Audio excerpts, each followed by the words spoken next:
Welcome back to Harbor, where Republicans are, of course, excited about the possibility of taking control of the U.S. Senate next week away from the Democrats. But the new House majority, Kevin McCarthy, is giving Republicans a dose of reality, in fact, a little scare themselves to go with their hope. McCarthy gave some tough talk to a group of Long Island Republican donors.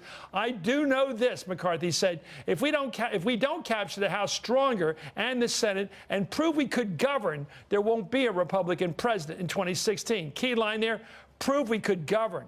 Republicans have had no governing strategy other than intransigence and stonewalling. If they control both the Senate and the House, however, and still accomplish nothing, voters are going to figure them out. Wait a minute, this party doesn't want to do anything. I'm back right now with the roundtable, of course, with April, Gene, and Jonathan. April, you were mentioning during the break there's been a drop in the gas price. Yes. And this is one of the things where people are looking for a little hope.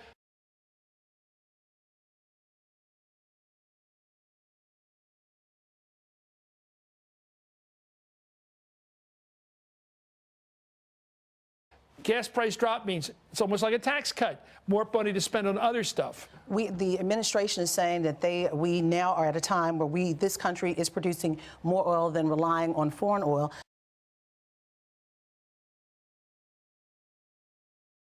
So gas prices, I was in Baltimore yesterday for the Race for the Cure, around that area, $2.89 for unleaded regular. That's a big deal when we were at $4 a couple of years ago.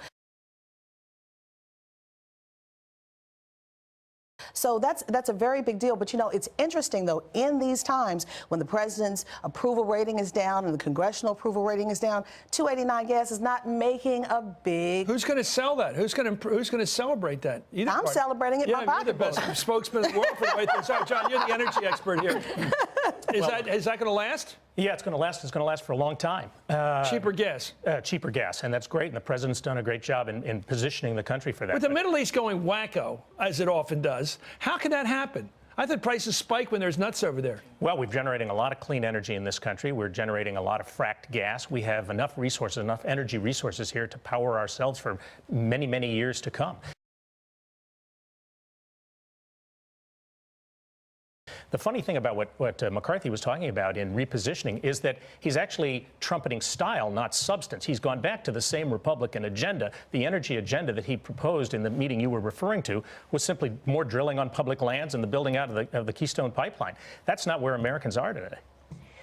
Well, the thing that strikes me is when they talk about governing, I'm just trying to get my head around how that happens when Boehner and the House caucus has an even larger, unruly Tea Party caucus than they had this last time.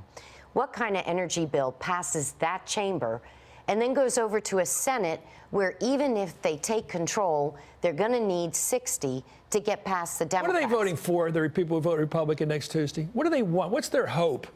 What do they believe in besides no? Well, most of the polls show that it is a protest vote, that the motivation is to vote against Obama and the Democrats. That is... Well, will they get a tax cut? That's always nice to get, at least in the personal sense. Well, some of them assume they'll get Obamacare repealed.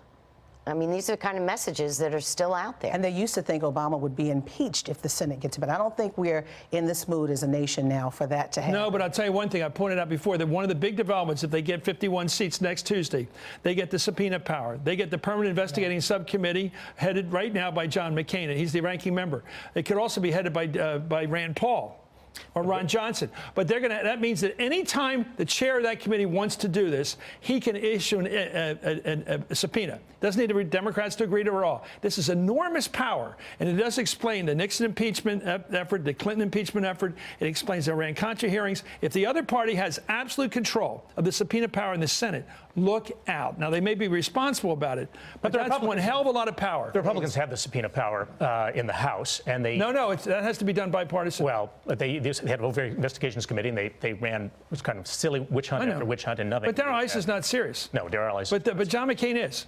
And he can get angry sometimes. And that could elevate, and they'll elevate Benghazi. Because it's about 2016. But the Republicans will still have to develop a platform for 16, and that platform is going to be something that most... Well, Bob Woodward said this week, investigating the IRS is one of the plum opportunities he would like if he were a young reporter. Don't think they didn't hear that. Anyway, April Ryan, thank you. Thank you. Thank you for coming here. Thank you, Gene Cummings. Thank you, Jonathan Silver. You're watching Hardball, the place for politics.